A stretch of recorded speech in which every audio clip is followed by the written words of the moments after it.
Gaza में 40,000 लोगों की डेथ हुई, ये पूरी दुनिया जानती है। यूक्रेन में युद्ध हो रहा है, ये हर न्यूज चैनल पर आ रहा है। Fierce fighting continues on Ukraine's eastern front line and claims of progress are being made on the battlefield. लेकिन एक ऐसा देश भी है जहां 4 लाख लोग अपनी जान गंवा चुके हैं, जहां 1 करोड़ 40 लाख लोग बेघर हो गए हैं, जहां बच्चों को जानवरों का चारा खाने पर मजबूर किया जा रहा है, जहां अस्पतालों पर ड्रोन से बम गिराए जा रहे हैं और मीडिया कवरेज बिल्कुल जीरो। और शायद आपने इस देश का नाम भी नहीं सुना होगा। वो देश है सूडान, जहां दुनिया का सबसे बड़ा ह्यूमैनिटेरियन क्राइसिस इस मूवमेंट पर चल रहा है। चलो इस वीडियो में समझ लेते हैं कि आखिरकार सूडान में क्यों इतने लोगों को मारा जा रहा है। दोस्तों, इस वीडियो में बताई गई सारी इंफॉर्मेशन जिस रिसोर्सेज से ली गई है उनके लिंक्स मैंने डिस्क्रिप्शन में लगा दिए हैं, आप चेकआउट कर सकते हो। The Sudanese Doctors Network has strongly condemned what it calls the use of mass rape. More than 450 civilians have been killed in a hospital in the Sudanese city of El Fasher.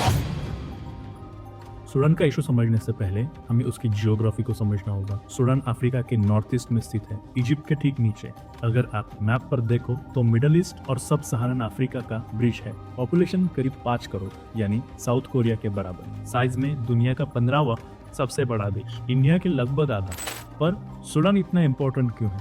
उसके 3 प्रमुख reason है। पहला, Nile river, दुनिया की सबसे लंबी नदी Sudan से होकर गुजरती है। इजिप्ट की पूरी इकोनॉमी इस पर डिपेंडेंट है। दूसरा, Red Sea access, Port Sudan international trade routes के जरिए जुड़ा हुआ है और यही वजह है कि रशिया यहाँ नेवल बेस स्थापित करना चाहता है। तीसरा, रिसोर्सेस, गोल्ड, ऑयल, गम अरेबिक जैसे इंपॉर्टेंट रिसोर्सेस यहीं से आते हैं।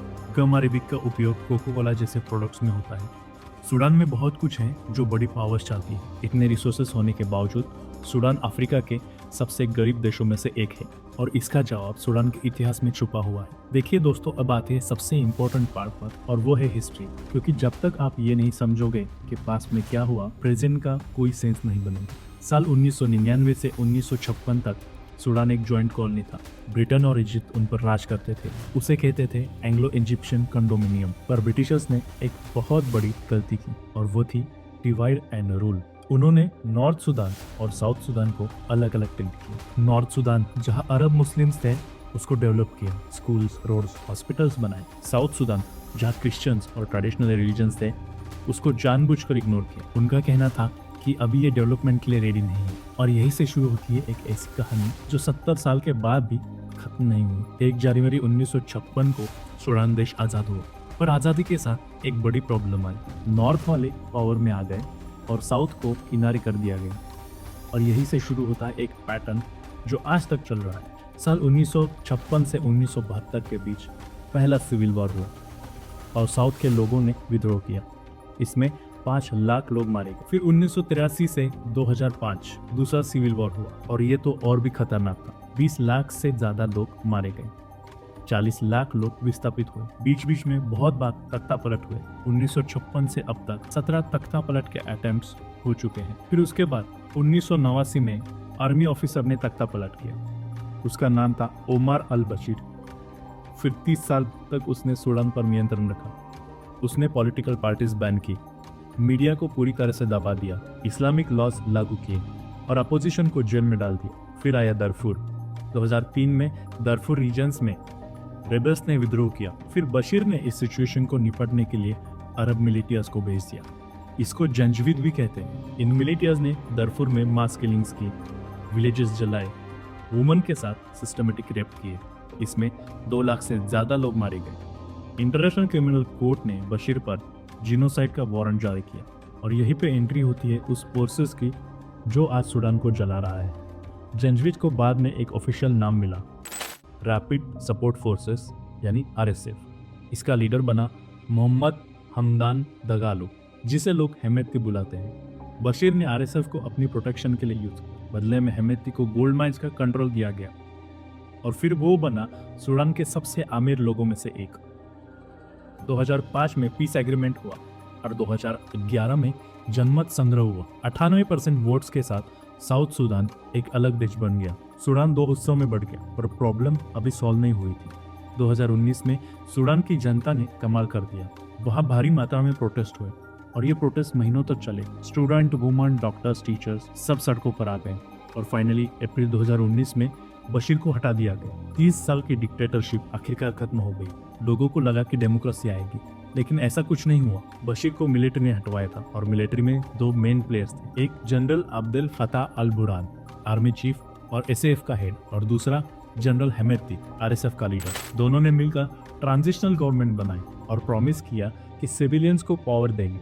अक्टूबर 2021 में इन दोनों ने मिलकर एक और तख्ता पलट किया, सिविलियन प्राइम मिनिस्टर को हटा दिया, और फिर वो हुआ जिसके बारे में कभी किसी ने सोचा भी नहीं था। ये दोनों पार्टनर्स आपस में भिड़ गए। 15 अप्रैल 2023 खार्तूम शहर में गोलियां चलने लगी। एसएएफ यानी Sudanese armed forces versus RSF मतलब रैपिड सपोर्ट फोर्सेस आपस में भिड़ने लगे।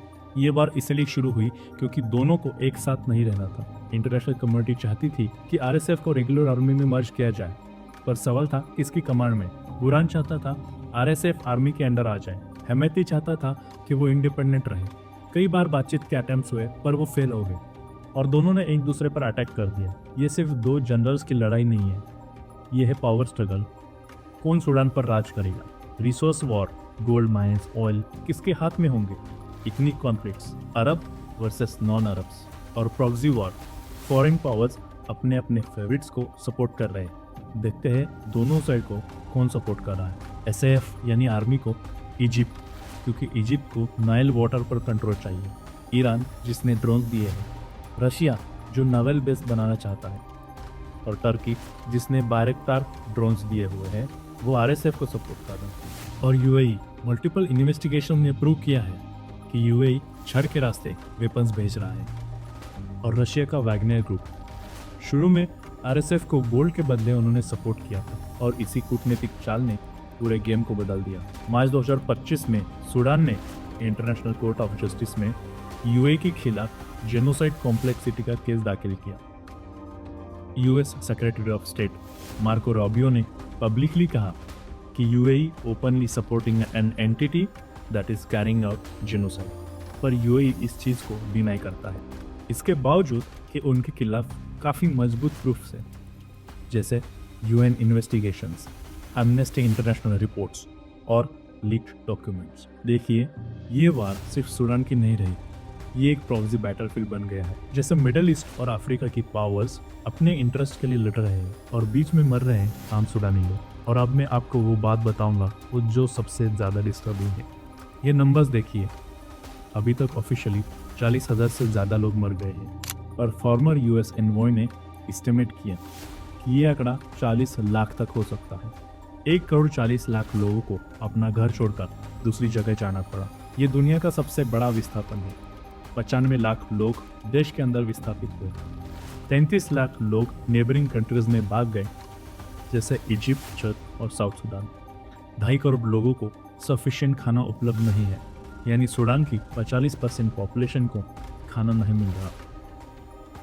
यूनाइटेड नेशंस ने ऑफिशियली कई एरियाज में अकाल घोषित किया है। अल-फशर शहर में, जहां आरएसएफ ने 18 महीने की घेरेबंदी के बाद कब्जा किया, वहां लोगों को जानवरों का चारा और मूंगफली के छिलके खाने पड़ रहे हैं, और हॉस्पिटल्स पे अटैक किया जा रहा है। WHO के अकॉर्डिंग सिर्फ 25% हॉस्पिटल्स चालू स्थिति में है। 2025 में मेडिकल फैसिलिटीज पर 65 अटैक्स हुए हैं। इन अटैक्स में 1600 से ज़्यादा लोग मारे गए। 200 एम्बुलेंस डिस्ट्रॉय हो चुकी है। दिसंबर 2025 में एक ड्रोन ने अल-फशर के सऊदी हॉस्पिटल की मैटरनिटी वार्ड पर अटैक किया। 70 लोग मारे गए, जिनमें 43 बच्चे और 8 प्रेग्नेंट महिलाएं। एक और ड्रोन ने किंडरगार्टन पर अटैक किया, उसमें 89 लोग मारे गए। यूनाइटेड नेशंस के ह्यूमन राइट ऑफिस का कहना है कि सेक्सुअल वायलेंस में बहुत ज़्यादा बढ़ोतरी हुई है। बॉम्बिंग से भागते हुए वुमन को गैंग किया जा रहा है। अल-फशर के कंडीशंस को यूएन स्पोक्सपर्सन ने हॉरिफिक बताया। उसके बाद दारफुर में आरएसएफ और अलाइड मिलिटियाज मसालित कम्युनिटीज को टारगेट कर रहे हैं। जनवरी 2025 में यूएस ने ऑफिशियली डिक्लेयर किया कि आरएसएफ जिनोसाइड कमिट कर रहा है। सैटेलाइट इमेजेस में सामूहिक कब्रें और खून के बड़े बड़े निशान दिख रहे हैं, और ये सब हो रहा है और दुनिया सिर्फ देख रही है। थॉमस रूटर्स फाउंडेशन की पोल में 22 एड एजेंसीज ने सूडान को world's most neglected crisis of 2025 बताया। इंटरनेशनल रेस्क्यू कमेटी की इमरजेंसी वॉच लिस्ट में सूडान लगातार तीसरे साल पहले नंबर पर है। फिर भी ह्यूमैनिटेरियन फंडिंग की बहुत कमी, मीडिया कवरेज बिल्कुल जीरो है और इंटरनेशनल प्रेशर बहुत कम है।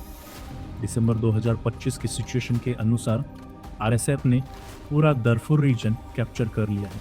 अक्टूबर 2025 में 18 महीने की सीज के बाद अल-फशर गिर गया और आरएसएफ इफेक्टिवली पूरे वेस्टर्न सूडान को कंट्रोल करता है। एसएएफ ने भी काउंटर अटैक किया है। 2025 के शुरुआत में एसएएफ ने खर्तुम के कई एरियाज वापस लिए। ओम दरमन से आरएसएफ को बाहर निकाला, प्रेसिडेंशियल पैलेस को कैप्चर किया। ये उनके लिए एक बड़ी विक्ट्री थी। सबसे इंटरेस्टिंग फैक्ट ये है कि ये वॉर ड्रोन से लड़ी जा रही है। 2024 में पूरे अफ्रीका में 484 ड्रोन स्ट्राइक्स हुए, इसमें से 264 सिर्फ सूडान में हुए हैं। आरएसएफ के ड्रोन्स हजारों किलोमीटर ट्रैवल करके पोर्ट सूडान जैसे कई दूर शहरों पर अटैक कर रहे हैं। 18 दिसंबर 2025 को एक ड्रोन स्ट्राइक में अटबरा के पावर स्टेशन को डिस्ट्रॉय किया गया। खार्तूम और पोर्ट सूडान दोनों में ब्लैकआउट हो गया। फरवरी 2025 में आरएसएफ ने केनिया में एक मीटिंग की और पैरेलल गवर्नमेंट डिक्लेयर कर दी। First of all, we are declaring a state of emergency. Second, we are dissolving the Sovereign Council and removing the state governors. Government of peace and unity. अब Sudan effectively दो हिस्सों में बटा हुआ है। East SAF control, capital है port Sudan. West RSF control और उसका कैपिटल है न्याला।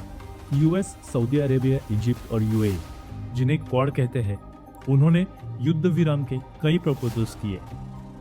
आरएसएफ ने नवंबर 2025 में एक्सेप्ट किया, लेकिन एसएएफ ने उसे रिजेक्ट कर दिया और दिसंबर 2025 में यूएस ने आर्मी के वॉर क्राइम्स के लिए एसएएफ चीफ बुरहान पर सैंक्शंस लगा दिए।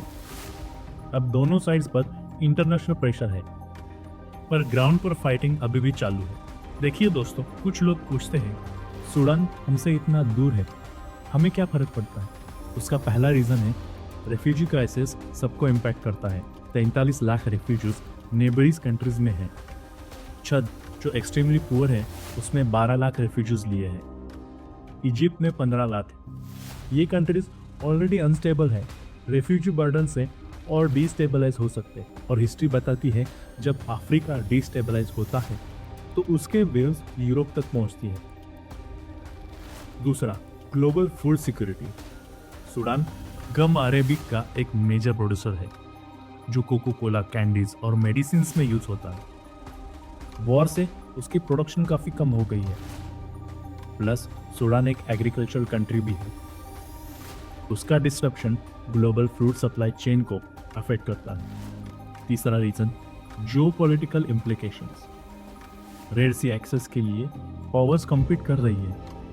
रशिया नेवल बेस बनाना चाहता है। China belt and road initiative expand करना चाहता है। यूएई और सऊदी अरेबिया इन्फ्लुएंस चाहते हैं। अगर सूडान हरा हुआ देश बन गया तो पूरे अफ्रीका को डिस्टेबलाइज कर सकता है। चौथा reason, terrorism risk. Historically Sudan ने एक्सट्रीमिस्ट ग्रुप को पनाह दी है। 1990 में ओसामा बिन लादेन यही रहता था। एक हरा हुआ स्टेट टेररिज्म के लिए घर बन सकता है। पांचवा रीजन, मॉरल रिस्पॉन्सिबिलिटी। हम 70 बच्चे एक किंडरगार्टन अटैक में मरते हुए नहीं देख सकते। 50 लाख बच्चों को खाना नहीं मिल रहा, तो क्या हम सिर्फ इसलिए इग्नोर करें कि वो हमसे दूर है? दोस्तों, हिस्ट्री ने बार बार दिखाया जब वर्ल्ड पावर्स रोंडा इग्नोर करती है, जब सीरिया इग्नोर होता है, जब येमेन भूल जाता है, तो ट्रेजेडीज और भी बड़ी हो जाती है। सूडान सिर्फ एक क्राइसिस नहीं है, ये एक वार्निंग है। जब मिलिट्री ज़्यादा पावरफुल बन जाती है तो डेमोक्रेसी कमज़ोर हो जाती है। दूसरे देश अपनी रोटियां सेकने लग जाते हैं और इंटरनेशनल कम्युनिटी इसमें अटेंशन नहीं देती। दोस्तों, सूडान की स्टोरी कॉम्प्लिकेटेड है। ऑनेस्टली शॉर्ट टर्म में इस पर सॉल्यूशन निकालना काफ़ी मुश्किल है। दोनों साइड्स को फॉरेन सपोर्ट मिल रहा है। दोनों को लगता है कि वो जीत सकते हैं। जब तक यूएई, इजिप्ट, ईरान, रशिया जैसी कंट्रीज वेपन सप्लाई कर रही है, तब तक वॉर नहीं रुकेगी। और लॉन्ग टर्म में इंटरनेशनल प्रेशर बढ़ाना चाहिए। Specially on UAE arms embargo strictly implement होना चाहिए, ह्यूमैनिटेरियन एक्सेस इंश्योर होना चाहिए और सबसे इम्पोर्टेंट मीडिया अटेंशन चाहिए होगी, क्योंकि जब दुनिया देखती नहीं तो एट्रोसिटीज और फ्री हो जाती है।